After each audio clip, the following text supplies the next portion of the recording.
Good morning. Good morning. United we stand and divided we fall. Unity is found when people exist in harmony and trust one another. Considering today's occasion, I would like to speak on unity is strength. This proverb is quite self-explanatory, which means staying together is a source of strength. The proverb, is of course universal and can be applied to any family, community, or country at large. It implies that we are stronger if we remain united and can overcome any difficult situation. I'm reminded of the story of the doves and the net. Once upon a time, there was a flock of doves that flew in search of food led by their king. One day they had flown a long distance and were very tired. The dove king encouraged them to fly a little further. The smallest dove picked up speed and found rice scattered beneath the tree. So all the doves landed and began to eat. Suddenly a net fell over them and they were all trapped. They saw a hunter approaching with a large club. The doves desperately fluttered their wings, trying to get out, but to no avail. The king had an idea. He advised all the doves to fly up together, carrying the net with them. He said there was strength in unity. Each dove picked up a portion of the net and flew together, carrying the net with them. The hunter looked up with astonishment. He tried to follow them, but they were flying high over the hills and the valleys. They flew to a hill near a city of temples where there lived a mouse that could help them. He was a faithful friend of the king. When the mouse heard the loud noise of their approach, he went into hiding.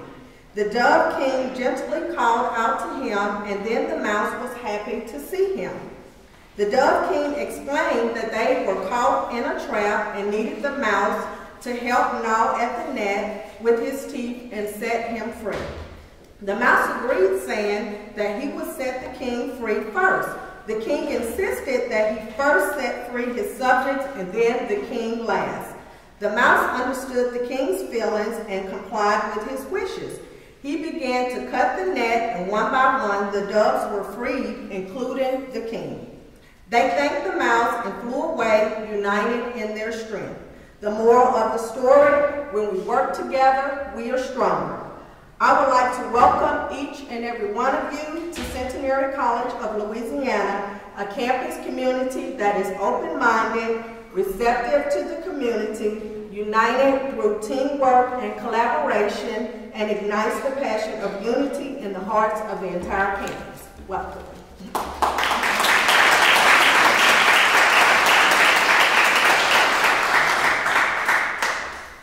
Will you please join me in an attitude of prayer? Spirit of unity, Spirit of love, we offer our prayers of gratitude today for this gathering to honor and remember the life of Dr. Martin Luther King Jr., who inspired so many in his lifetime. We are grateful for our speakers today and the inspiration that our keynote speaker brings. We gather in unity today to give you glory and to seek the dream inspired by Dr. Martin Luther King Jr. We remember the leadership that Dr. King inspired in us by his courage to speak truth to power and passion to fight injustice and oppression.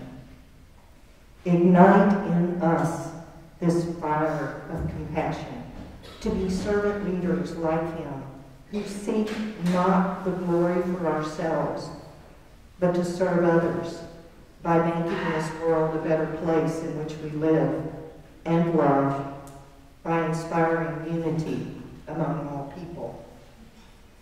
Unite us, Spirit of God.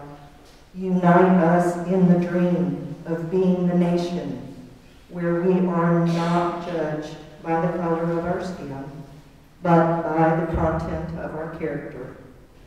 Ignite in us this dream. Give us the passion.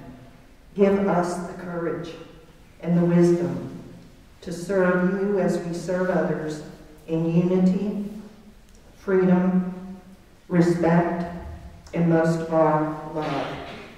We are one in your spirit and in whose name we pray. Amen.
Good morning, Centenary community.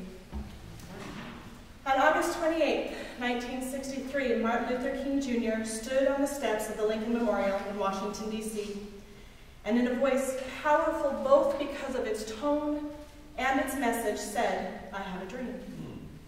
It is this dream, as Linda mentioned, that people should not be judged by the color of their skin, but by the content of their character, that brings us together in this room this morning and as a campus community this week. In his speech, King called on Americans to make justice a reality. It is my honor today to introduce you to someone who exemplifies Centenary's call to lead a meaningful life through her work to make justice a reality. Doratha Dodie Smith-Simmons was born in 1943. She joined the Youth Council of the National Association for the Advancement of Colored People, the NAACP, and then became an active member of the New Orleans Congress of Racial Equality, or CORE. I'd like to share with you a bit what it means when I say that Dodie was an active member of CORE. Dodie has described CORE as less talk and more action, so much so that the NAACP warned her against joining them. Yes, she participated in sit-ins. Yes, she participated in a picket line. But CORE trained its members in nonviolent protest techniques. How do you train for nonviolence, you wonder? You are slapped, called names, pushed out of chairs. You fast and remain silent, not to make light of this, but this is how she was treated by people who agreed with her cause. You can guess how she was treated by those who did not. What this means is that Dodie and her colleagues volunteered for abuse. She knew that she would be rewarded for her civil resistance by being beaten and humiliated, and she was.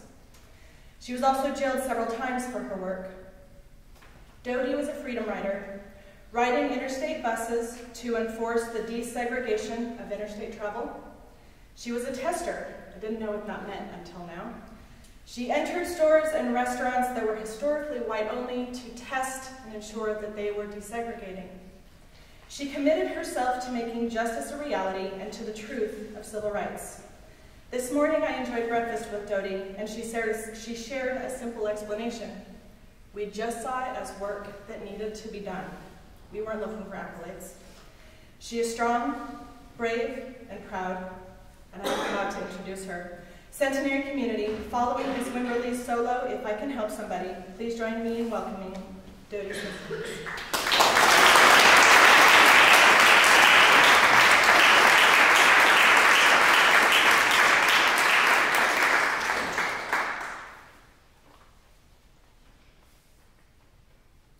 If I can help somebody as I pass along, if I can cheer somebody with a word or a song, if I can show somebody that he's traveling wrong, then my living shall not be in vain.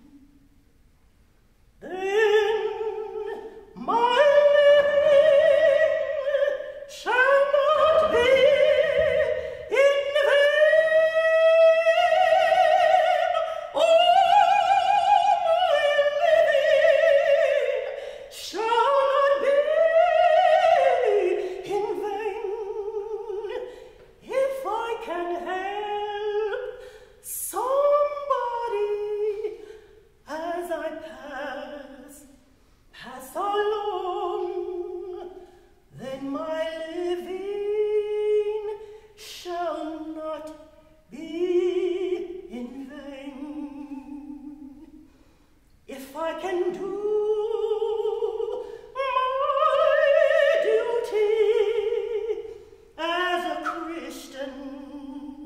Christian art, if I can bring back beauty to a world abroad, if I can do the message that the master taught, then my living shall not be in vain.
looking out at all of these young faces, I think of 60 years ago when I was 15 and following behind my sister Dorothy, joined the NAACP Youth Council.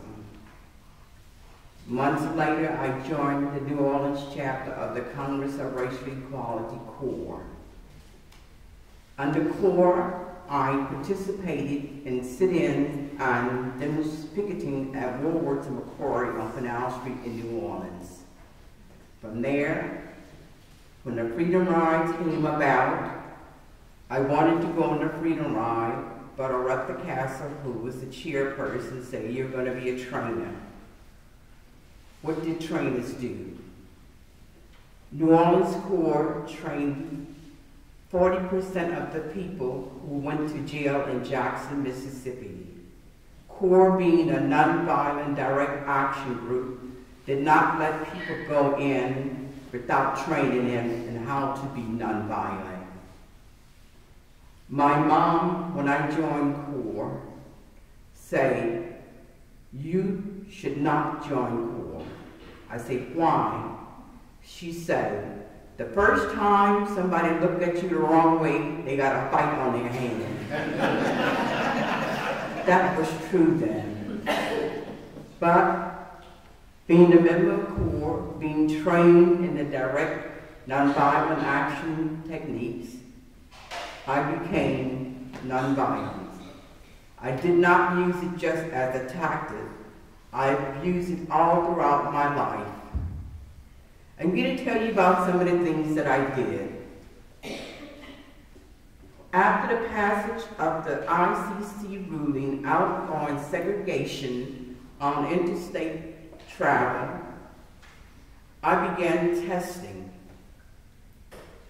We tested throughout Louisiana, Mississippi, Alabama, and Texas. One of the places we tested was Poplarville, Mississippi. That was on November the 8th, 1961. Poplarville was not really on our itinerary to test because it was just like a little sweet shop with a bench on the outside for people to wait for the bus. But we decided to test anyway.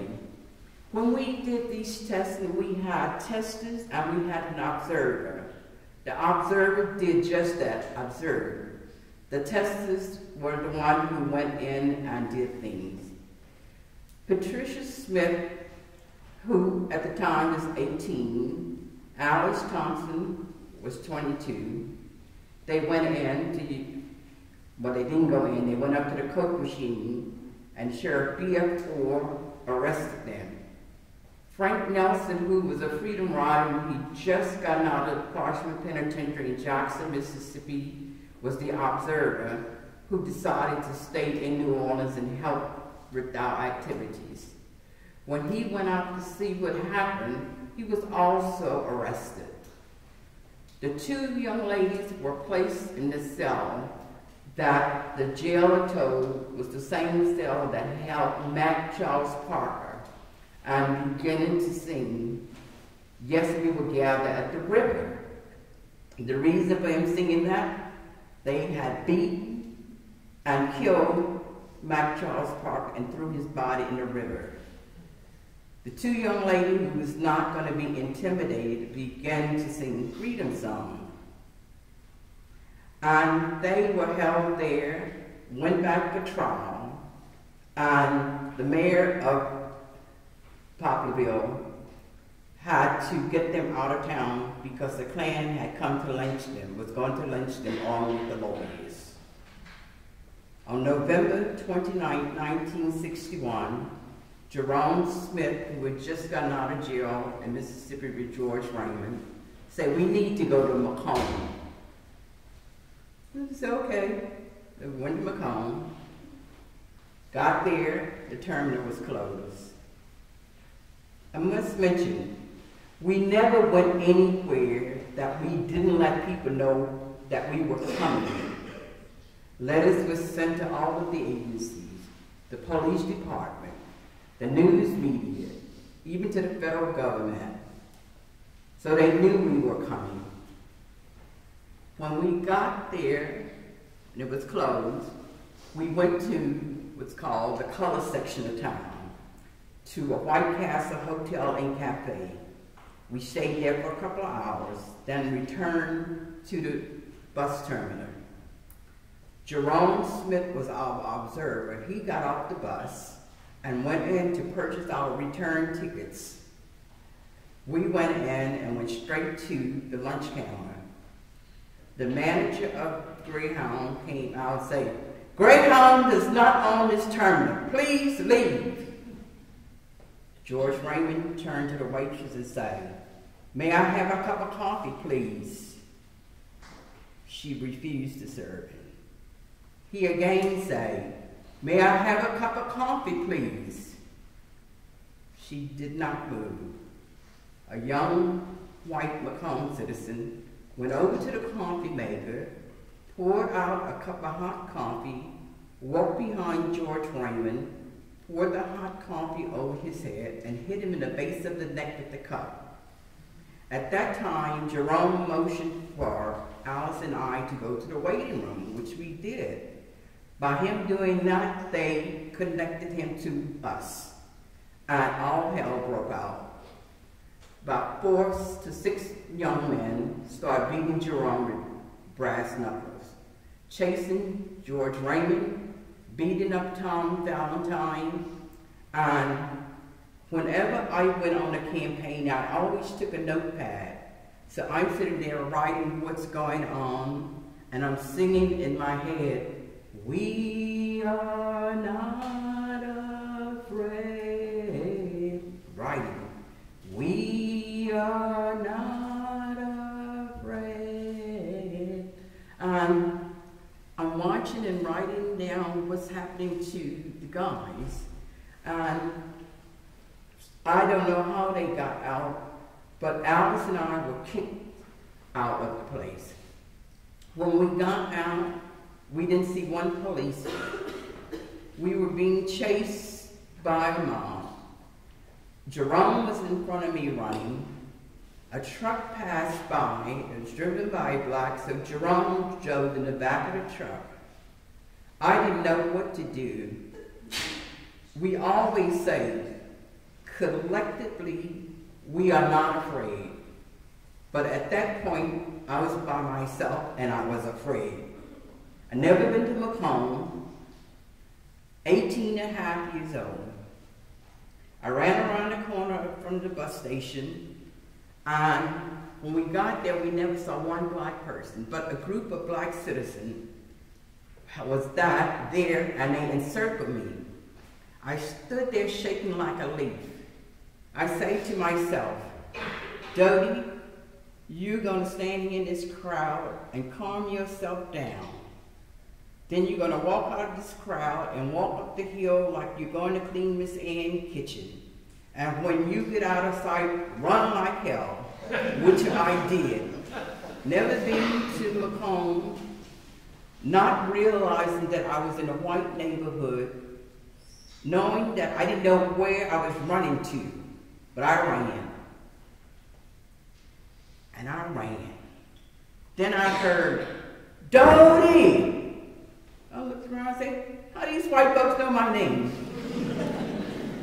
And I ran even faster. I heard, "Dodie!" again, and the adrenaline had kicked in, and I ran even faster. When we went on these campaigns, we dressed as though we were going to church, so I was wearing heels. I don't know if they touched the ground or not. But they tell me that I outran the truck by 20 blocks before the truck was able to overtake me. And when I saw that it was my group, I just stopped. I wanted to cry, but I didn't dare cry in front of my friends. They took us back to the White Castle Hotel and Cafe, where we were treated by a Dr. James Anderson. After the doctor had finished treating Jerome, Jerome turned to me and said, "Get Bobby Kennedy on the phone." And I looked at him because he was severely beaten. I didn't think he knew what he was talking about. And he said to me again, "Get Bobby Kennedy on the phone." Then he gave me a number. Well, I thought this would go to his office and a secretary or somebody would pick up. So when the young man on the other end answered the phone, I say, "Hello, my name is Doratha Smith and I'm calling for Jerome Smith." He said, "I'm aware of the situation. There are FBI agents out front waiting to take you back to New Orleans." Being all of 18 and a half, I said, "Oh no, they won't.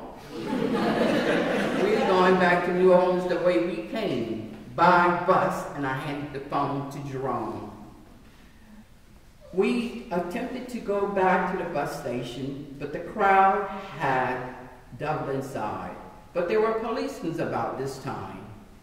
We decided we didn't want another beating, so we got in a taxi and went to the highway and we held the bus there, and that's how we got back to New Orleans. But speaking of the FBI, there were 10 FBI agents inside the terminal watching us being beaten, and they didn't do a thing. There are other things that we did, but this being Dr. King's birthday week, I would like to say to you, yes, celebrate Dr. King, but also celebrate those who came before him. His forerunner, Dr. Vernon John, people like A. Philip Randolph, who in 1943 came up with the idea of the March on Washington for Freedom and Jobs that didn't take place until 1963. James Farmer, who in 1942 organized, along with Van Ruskin, the Congress of Racial Equality. It was called the Congress for Racial Equality then, and they changed it to the Congress of Racial Equality. And there are other people I would like to speak about, like women, because women were the backbone of the civil rights movement. You hear about Rosa Parks, but Rosa Parks was not the first person to do a sit-in on a bus. Irene Morgan, back in the 40s, she was not a civil rights leader. She was a young mother who was returning from visiting, and she got on the bus. The bus was crowded, so she had to stand until somebody got off at the first stop. When somebody got off, she and another black lady took the seats. But when other people got on, the people were white, the driver got up and asked them to move, to give up the seat. The other lady did, but Irene didn't. They would call the police. The police said, "You have to move." And she said, "I paid my money just like everybody else." They grabbed her, and she said, "Don't touch me," and she meant it. He grabbed her again. She said, "I say, don't touch me," and she kicked him in the private part. She was arrested and charged with resisting arrest and assault.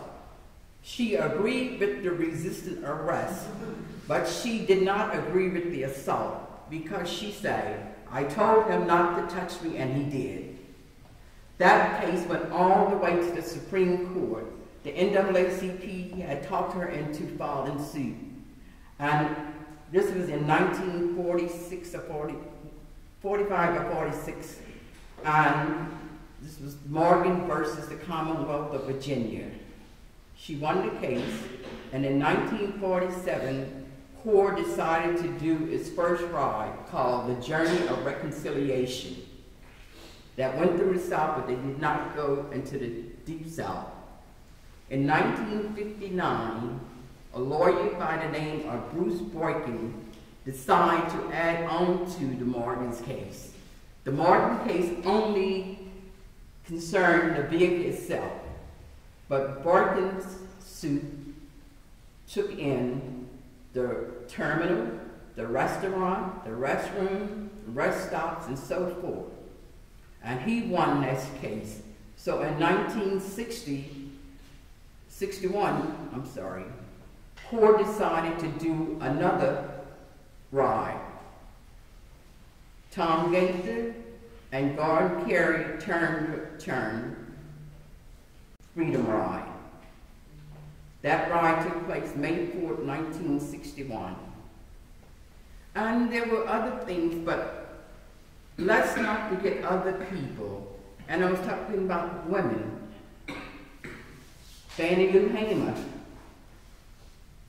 Annie Devine, Doratha Castle.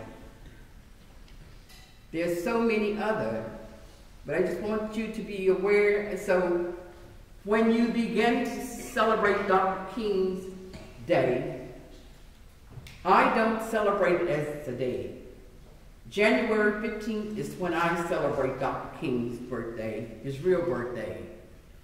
But on Martin Luther King Day, the federal holiday, I celebrate everybody because one person did not do all the work. It took many, many people. People who came before him, people who came along with him, and people who came after him. Looking out, I see all you young people. And I would like to say to you, it was the young people who started the revolution. Every time there's a revolution, there are young people involved. I recommend to you that when you see an injustice, that you do something about it. And I can go on and on and on and on, but I won't. Because I want you to think of what you can do. Think of the term unity, which is the theme of the King Week. So let's all join hands and say we're going to do something. Thank you.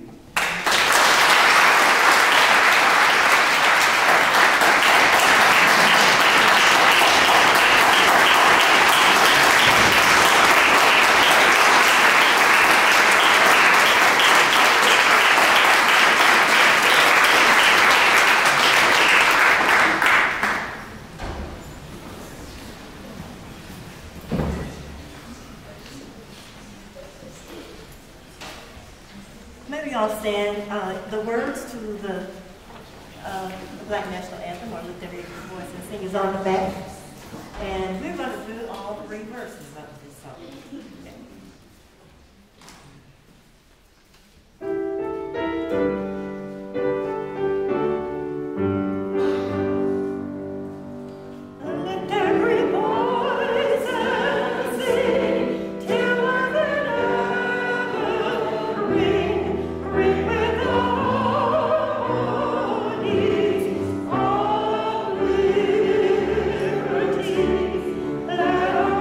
Rejoicing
Don Hooper, for those of you that don't know. I am the chair of the Diversity Committee, who is sponsoring all of the events this week. And I would like to do some acknowledgments. It is a village. It takes a village to do these sorts of things.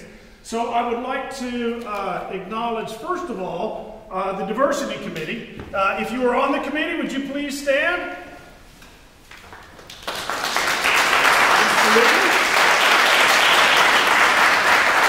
Thank you all very much for your work, but I also want to call out, for every train there is going along, there must be an engineer driving that train, and Mr. Kalen Walker is our engineer. Thank you very much.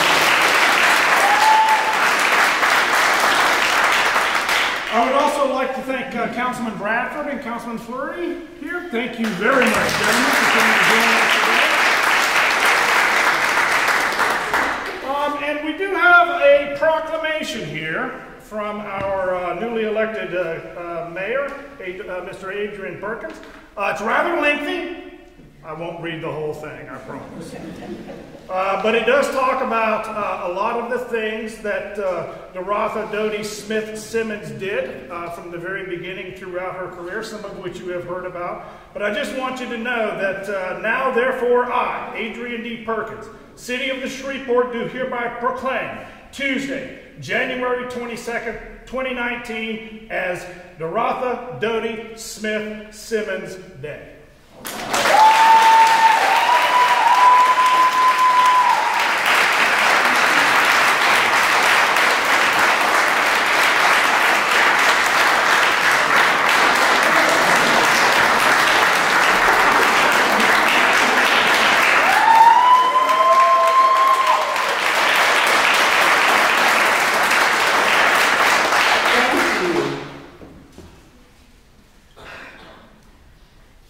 This has been a great journey for me.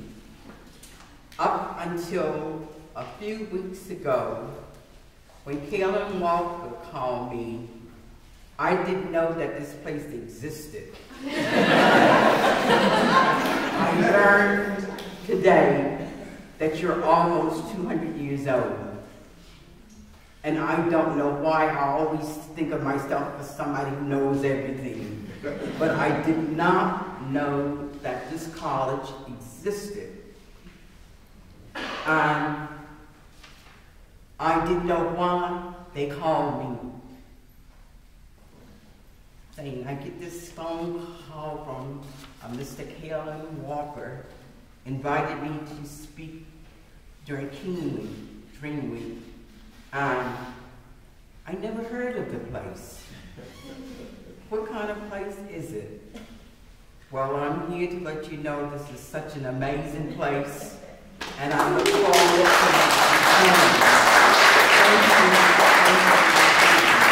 Thank you.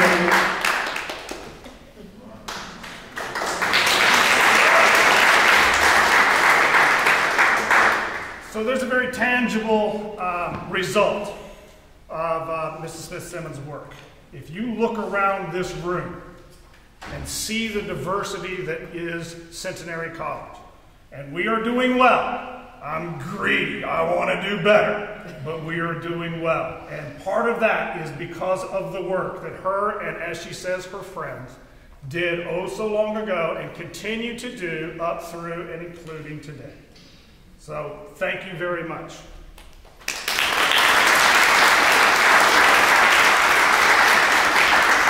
So as mentioned, this is a week-long event, and I wanted to let everybody know that there's going to be a documentary with some dialogue that is going to be taking place tomorrow in the Whited Room at 6:30 p.m.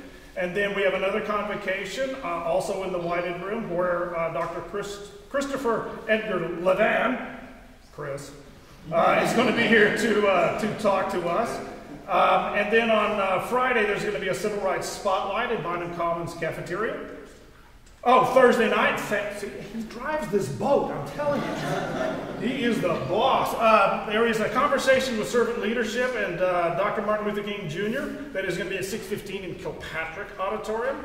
The Civil Rights Spotlight from 11 to 1 in Bynum Commons. African American Women and the Civil Rights Movement. collaboration with National Organization of Women and Black Student Union. And then on Saturday, there's going to be an MLK oratory competition that's going to take place over at 1 o'clock in Mickle 114, which is a lot of fun. A lot of kids doing a lot of wonderful things. So with that, I would like to introduce Provost Dr. Jennifer Ward. Thank you so much for coming to join us, and have our closing remarks.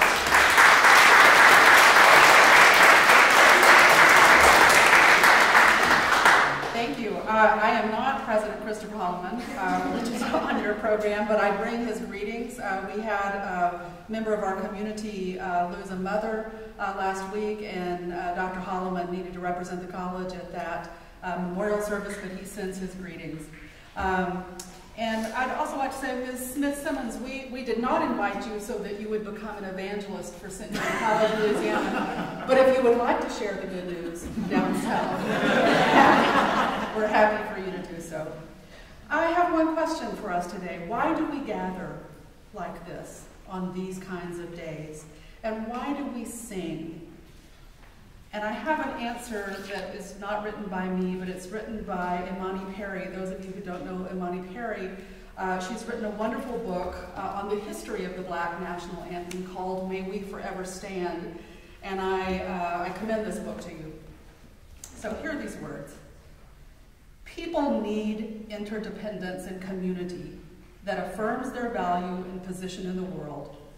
Counterpublics and public arenas that set values that contest the inequality and injustice that continue to fester.